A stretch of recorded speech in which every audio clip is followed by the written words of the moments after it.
இப்போ ஜென்ரலாக வந்து ஒரு பையன் பொண்ணுக்கிட்டயோ ஒரு பொண்ணு பையன்கிட்டயோ பேசுறதுக்கு வந்து ரொம்ப தயக்கப்படுவாங்க. அது எப்படி அப்ரோச் பண்ணணும் அப்படின்னு தெரியாம. அது எதனால நீ நினைக்கிற? எனக்கு என்னோட ஒரு ஒப்பீனியன் இருக்கு. நீ வந்து ஃபர்ஸ்ட் சொல்லு. இது மேபி அவங்க வளர்ந்த சர்க்கம்ஸ்டன்சஸ் அப்படி இருக்கலாம். லைக் பையன்கிட்ட பேசாத, பொண்ணுக்கிட்ட பேசாத அப்படி இருக்கலாம். இல்லைன்னா அவங்க சுற்றி அண்ணன் தம்பி அக்கா தங்கச்சி அந்த மாதிரி இல்லாமல் எப்படி அவங்க நினைப்பாங்க அப்படின்ற ஒரு அந்த ஃபீலிங்ஸ் இல்லாமல் இருந்திருக்கலாம்.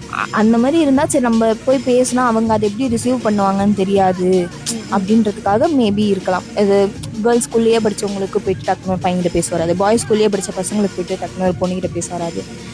ஸ்கூல் என்விரான்மெண்ட் இந்த மேட்டர்ஸ்னால எனக்கு வந்து நான் முக்கியமாக ஸ்கூல் என்விரான்மெண்ட் சொல்லுவேன். இப்போ நான் வந்து 6th படிக்கும்போது நான் வந்து பசங்க கூட வந்து டாம் அண்ட் ஜெர்ரி அந்த மாதிரி விளையாட்டு விளையாண்டுட்டு இருக்கும்போது அவங்க ஸ்ட்ரெயிட்டாக என்கிட்ட வந்துட்டு எல்லாரும் முன்னாடி கிளாஸ் ஃபுல்லாகவே என் முன்னாடி பார்த்துட்டு, உனக்கு வெக்கமாகவே இல்லையா, இவ்வளோ பசங்க கூட நீ ஒரு பொண்ணா ஆடிட்டு இருக்க, அங்கே தான் பொண்ணுங்க இருக்காங்கல்ல அப்படின்னு சொல்லி என்னை இன்சல்ட் பண்ணிட்டாங்க. ஸ்கூல் டீச்சர்ஸா? School teacher. Oh my god, that's so horrible. I even remember her name. Oh my god, don't mention. So அந்த மாதிரி என்னை ரொம்ப அசிங்கப்படுத்திருக்காங்க.